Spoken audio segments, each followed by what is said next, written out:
It usually starts with something small. You stay late to fix the reporting mistake nobody else wanted to touch.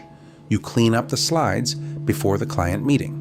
You answer the message at 9:40 p.m. because your manager said it was urgent, even though it could have waited until morning. Then the next week, your so-called lazy coworker walks in 5 minutes late, says no to extra work, leaves on time, and still gets treated like they're somehow more valuable than you. And that is the part that confuses people, because from your point of view, the math should be obvious. You are doing more. You are carrying more. You are more reliable, more available, more committed.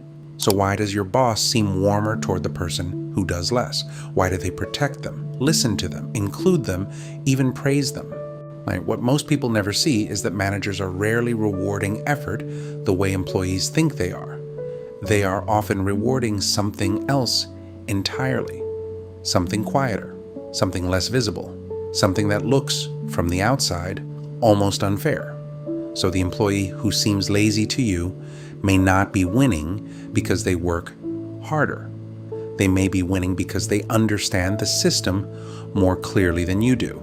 And if you do not understand that system, you can spend years confusing exhaustion with value. If you want to stop getting blindsided by workplace systems nobody explains, subscribe. Most employees grow up with a very simple belief about work. If you contribute more, care more, and prove yourself more consistently, your manager will naturally value you more. That belief sounds reasonable. It even sounds professional. But in a lot of companies, it is not how the internal math works. Your boss is not just evaluating output. Your boss is managing friction, perception, risk, optics, budget pressure, emotional energy, and their own survival inside the organization. That sounds abstract until you look at what actually gets rewarded. The hardworking employee often thinks their extra effort is building leverage, but very often it is doing something else. It is making them absorb complexity quietly. It is making them the cleanup person, the dependable person, the one who can be overloaded without immediate consequences. And once that identity forms, the system stops seeing the extra effort as exceptional. It starts seeing it as available. That is where the trap begins. What he didn't know was that every time he rescued the team without complaint, right, he wasn't just proving dedication, he was teaching the manager a dangerous lesson. This person can take more. This person will adapt. This person does not need to be protected to keep performing. Meanwhile, the lazy coworker may be sending a completely different signal. From the outside, they look less committed. Structurally, that may not be what is happening at all. They may be protecting their boundaries in a way that forces the manager to treat their time as scarce. They may be more selective about what they touch, which makes their involvement feel more intentional. They may talk more than they execute, but they talk at the right moments, in the right rooms, in ways that shape perception. They may not be the person doing the invisible labor, they may be the person attached to visible outcomes. And visibility changes everything. A lot of bosses do not reward the person carrying the most weight. They reward the person who creates the cleanest managerial experience. That sounds cynical until you look at what a manager actually wants. Most managers want fewer surprises, fewer emotional complications, fewer escalations, fewer people whose dissatisfaction they have to manage. They want people who are predictable, politically safe, and easy to position upward. So if you are highly productive, but tired, frustrated, visibly overloaded, or starting to signal resentment, your boss may read you as high maintenance risk. Not because you are wrong, because from their seat, your performance comes attached to emotional cost. The lazy coworker, on the other hand, may be easier to carry. Maybe they never volunteer, so expectations stay low and disappointment stays minimal. Right? Maybe they speak confidently in meetings, so senior people assume they are more strategic than they are. Maybe they are socially smoother, less reactive, better at making the manager feel respected. Maybe they know when to be visible and when to disappear. Maybe they are mediocre at the work, but excellent at not creating pressure for the person above them. And that matters more than most employees want to believe. The system was never designed to reward virtue. It was designed to maintain functional hierarchy. That means managers often favor people who help stabilize the structure around them, not necessarily the people making the biggest sacrifice inside it. What makes this harder to see is that hard workers are often measured differently once you become known as competent. Your mistakes become more visible, and your effort becomes less memorable. People assume you will handle things. They stop rewarding the act because they now treat it as part of your identity. That is one of the cruelest shifts in corporate life.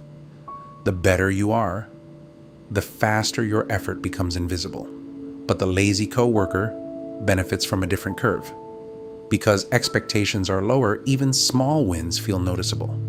Because they are not constantly over-delivering, they are less likely to reset the standard upward. Because they do not train people to rely on them for everything, they preserve the appearance of balance. And balance often reads as seniority. The signal was there. You just didn't know it was a signal. When you answer everything immediately, say yes to everything, fix everything, and tolerate everything, when you think you are demonstrating value. But sometimes you are demonstrating low resistance, and low resistance gets used, not admired. There's a second layer to this.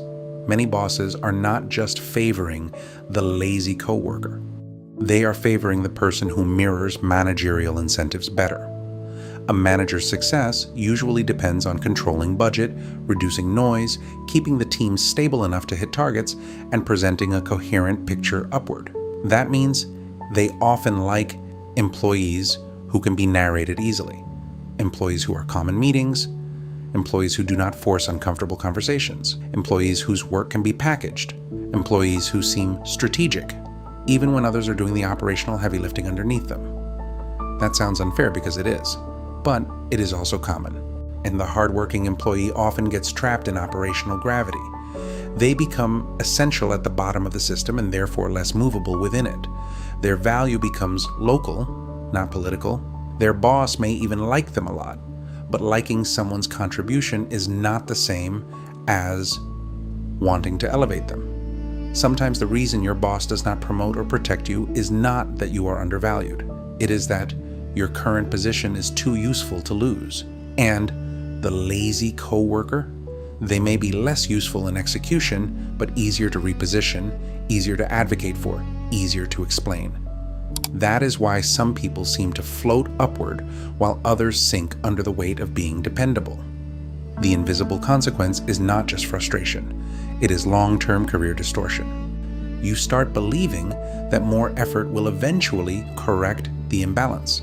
So you work harder, you become even more indispensable, you take on more cleanup, you solve more problems nobody sees, and the organization responds the way organizations often do, by normalizing your sacrifice and quietly building around it.